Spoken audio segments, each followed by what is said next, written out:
Welcome, cross trainers. I want to begin by reminding us together of why we're doing this together. Sometimes it's easy just to fall into a rhythm of doing things and forgetting actually why we're doing it.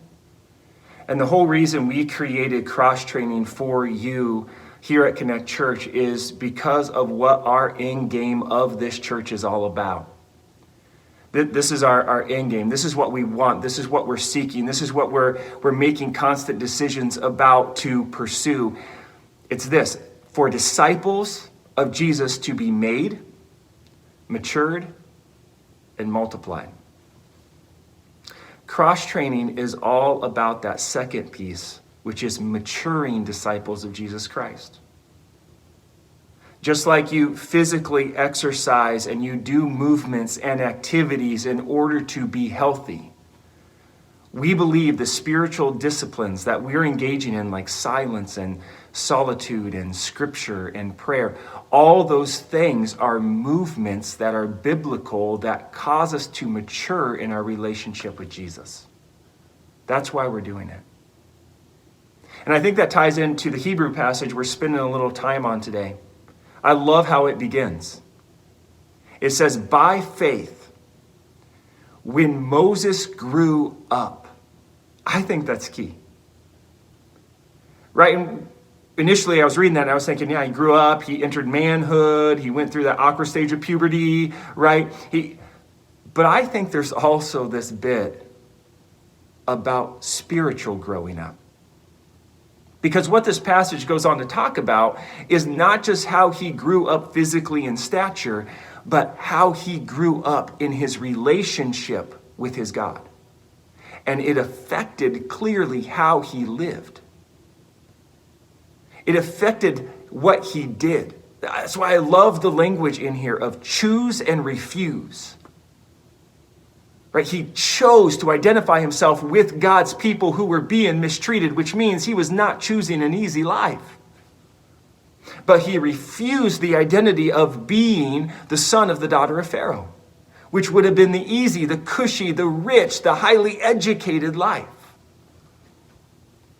And I just want to be really clear why Moses did that. It wasn't because that life was bad. Right? God brought him into that life, but he brought him into that life for something much greater. And it was the life of living a relationship with God and being a leader among God's people. And that can only happen through personal maturity in your relationship with Jesus.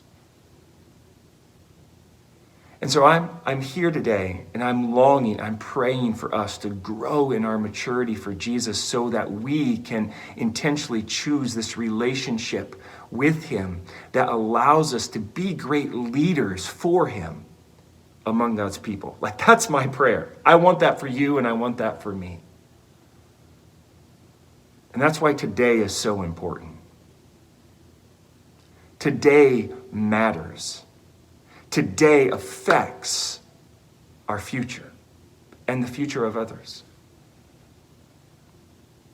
And it's all about what you choose and what you refuse. It's all about what I choose and what I refuse. So I'm just going to ask you, like put on your glasses of faith today. And I want you to take a very close look with me at our lives. What are we really pursuing? I say this all the time at Connect Church. I think life is a succession of choices. What choices are you making today? And when you make a choice, you say yes to something, but you always say no to something. I'm just inviting you. One way we can grow in maturity is by examining what we choose and being very intentional and deliberate in choosing the greater, in choosing Jesus. Will you join me today in deliberately choosing the greater? And the result is growing in maturity after Jesus Christ. That's our prayer for you. Blessings as we go about that today.